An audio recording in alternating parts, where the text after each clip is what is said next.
रायगड सम्राट अल्पावधिक लोकप्रिय ठरलेले रायगड सम्राट रयतेच्या सेवेसाठी सदैव पुढे. रायगड सम्राट राजकीय, सामाजिक, शैक्षणिक, शेतीविषयक अचूक बातम्यांसाठी रायगड सम्राट न्यूजला सबस्क्राईब करा. आयुक्त चिखले साहेबांबरोबर सगळं आमचे युवा सेनेचे जेवढे पदाधिकारी आहेत, शहराची कमिटी आहे, सगळे जणांनी, सगळ्या शिष्टमंडळांनी आयुक्तांबरोबर बैठक घेतली आणि प्रमुख जे मुद्दे होते युवा सेनेच्या मार्फत बरेच दिवसांपासून खरं तर या बैठकीचं आयोजन करण्याचा प्रयत्न सुरू होता आणि आज ती बैठक कमिशनर साहेबांबरोबर पूर्ण झाली. त्याच्यामध्ये काही युवा सेनेचे महत्त्वाचे मुद्दे त्यांनी मांडले. त्याच्यामध्ये युवा सेनेचे आमचे पराग मोहिते असतील, महानगरपालिकेचे आमचे सहकारी गटनेते प्रथमेशजी सोमन साहेब असतील, जिल्हा प्रमुख असतील, शहर प्रमुख, सगळे आमचे पदाधिकारी होते आणि साहेबांबरोबर चर्चा करत असताना सगळ्यात महत्त्वाचा जो प्रश्न आहे, इथले जे व्यावसायिक आहेत त्या व्यावसायिकांना, स्थानिक व्यावसायिकांना ज्या CMAGPची मुख्यमंत्री रोजगार हमी योजनेच्या अंतर्गत ज्या गाड्या मुख्यमंत्री साहेबांनी दिलेल्या आहेत त्या गाड्यांवरती सतत महापालिका प्रशासन कारवाई करते आणि या कारवाया करत असताना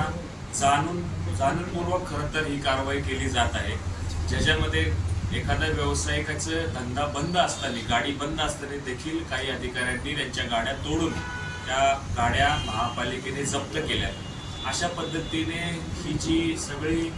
जुलमी कारभार प्रशासनाचा सुरू आहे, या कारभारावरती युवा सेनेने आज आवाज उठवला आहे आणि ज्या मुख्यमंत्र्यांनी खरं तर या योजनेला सुरुवात केली आणि ही योजना आणत असताना या सगळ्या व्यावसायिकांना त्यांच्या पायावरती उभं करण्याचं काम राज्य शासनाने केले. त्यांच्यावरतीच खरं अन्यायकारक ही जे सगळे प्रशासन त्यांच्या बाबतीमध्ये कारवाया करते, या कारवायाचा निषेध करण्याकरता खरं तर आज आम्ही कमिशनर साहेबांना भेटलो. ज्याच्यामध्ये कमिशनर साहेबांबरोबर चर्चा करत असताना असं ठरलं की या संपूर्ण जी ही CMAGP योजना आहे, या योजनेमध्ये ज्या सगळ्या व्यावसायिकांना प्रशासनाच्या माध्यमातून राज्य शासनाने ज्या गाड्या दिल्या, या गाड्या देत असताना एक SOP तयार करून पनवेल महापालिकेच्या माध्यमातून त्यांना जागा आयडेंटिफाय करून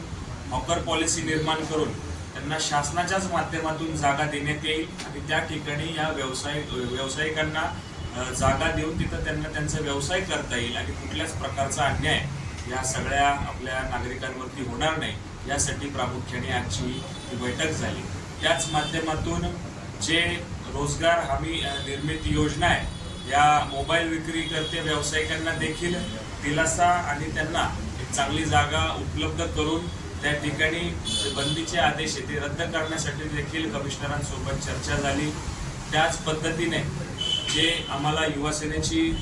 आमच्या राज्यामध्ये आदरणीय पूर्वेशभाई सरनाईक यांनी एक योजना आणली आहे, जे ड्रग्समध्ये मुलं खरं तर त्या ठिकाणी गेलेले आहेत, त्यांच्यासाठी एक रिहॅबिलिटेशन सेंटर पनवेल महानगरपालिकेच्या माध्यमातून करण्यात यावं, त्या अनुषंगाने देखील महत्त्वपूर्ण आज बैठक कमिशनर साहेबांबरोबर झाली आहे आणि एक जागा महापालिकेच्या माध्यमातून आयडेंटिफाय करून त्या ठिकाणी रिहॅबिलिटेशन सेंटर पनवेल महानगरपालिकेच्या माध्यमातून होईल, ज्याच्यामध्ये या सगळ्या मुलांना त्या ठिकाणी त्यांच्यावरती चांगल्या पद्धतीने प्रशासनाच्या माध्यमातून त्यांना सोयी सुविधा देण्यात येतील. अशा पद्धतीची बैठक आज कमिशनर साहेबांबरोबर झाली आणि आगामी काळामध्ये देखील आपलं ते रेल्वे स्थानकाच्या जवळ जो सगळा पावसामुळं पाणी साठतोय आणि तिथल्या सगळ्या नागरिकांना ज्या त्या त्रासांमधनं जावं लागतंय, त्याच्यावरती देखील ते पाणी कशा पद्धतीने त्या ठिकाणी आपल्याला चॅनल्स निर्माण करून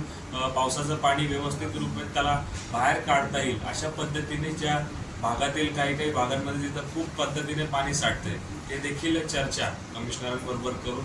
त्या ठिकाणी देखील त्वरित महापालिका प्रशासनाच्या माध्यमातून जी योजना करायची पाणी काढण्यासाठी त्यावरती देखील चर्चा झाली. अशा वेगवेगळ्या मुद्द्यांवरती आज कमिशनर साहेबांवरती आमच्या सगळ्या शिष्टमंडळाची चर्चा झाली आहे आणि आगामी काळामध्ये लवकरात लवकर प्रशासन त्याच्यावरती त्वरित कारवाई करेल असं आश्वासन देखील आम्हाला कमिशनर साहेबांनी आज त्या निमित्ताने दिलं.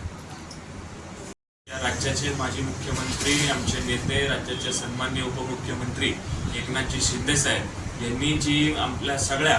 महिलांकरता माई भगिनींसाठी ज्या योजना आणल्या त्या योजनेअंतर्गत खरं तर ही योजना सुरुवात झाली आणि त्यामध्ये महिलांना त्यांच्या पायावरती उभं करण्याचं काम आदरणीय साहेबांनी त्या निमित्ताने केलं आणि त्याच्यावरती महापालिका प्रशासन अशा पद्धतीने कडक कारवाई करते याचा निषेधार्थ युवा सेनेने आज नोंदवलाय, ज्याच्यामध्ये कमिशनर साहेबांना आम्ही त्याच्यामध्ये सगळं निदर्शनात आणून दिलं की प्रशासनाने अधिकृतपणे खरं तर ह्या गाड्या त्यांना दिलेल्या आहेत आणि त्यावरतीच प्रशासन कारवाई करते, म्हणून इथं कुठंतरी तुमचं मिसकम्युनिकेशन राज्य शासनाचं आणि महापालिकेचं होतंय। त्याच्यामध्ये कुठंतरी एक SOP निर्माण करा आणि ज्या अधिकृत गाड्या राज्य शासनाने खरं तर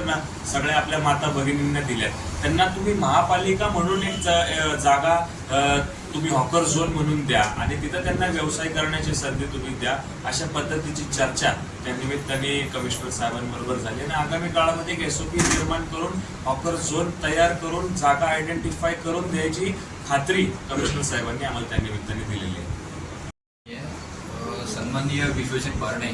हे ज्यांनी पिंपरी चिंचवड महापालिका गटनेता म्हणून अक्षरशः आदरवून सोडले असं ज्यांचं व्यक्तिमत्व आहे आणि त्याचबरोबर युवा सेनेचे सचिव म्हणून ते संपूर्ण युवा सेनेची बांधणी महाराष्ट्रभर विशेष करून मावळ पनवेल या पट्ट्यात करतायत। त्यांच्या नेतृत्वात जी आजची बैठक झाली त्या बैठकीमध्ये सन्माननीय आयुक्त साहेबांनी जे काही आमचे सगळं माहिती ऐकून जे काही निर्देश दिलेत त्याच्यामध्ये तात्पुरत्या कारवाया करणार नाही असं आश्वासन दिलंय आणि ताबडतोब एक SOP तयार करून राज्य शासन आणि महानगरपालिका यांच्यामध्ये स्वतः सेल्फ कॉन्ट्रडिक्शन होऊ नये दोन शासकीय विभागांमध्येच, याच्यासाठी आम्हाला आवश्यक ती हमी दिलेली आहे, जेणेकरून जी लोक कर्ज काढून त्या गाड्या चालवत आहेत आणि छोटा मोठा व्यवसाय करण्याचा प्रयत्न करत आहेत त्यांना स्थानिक प्रशासनाकडून त्रास व्हायला नको ही आमची भूमिका आहे आणि विश्वजित बारणे यांच्या उपस्थितीत त्यांच्या नेतृत्वात ही मागणी आमची यशस्वीरित्या पूर्ण झाली असं आम्ही ठामपणे सांगू शकतो।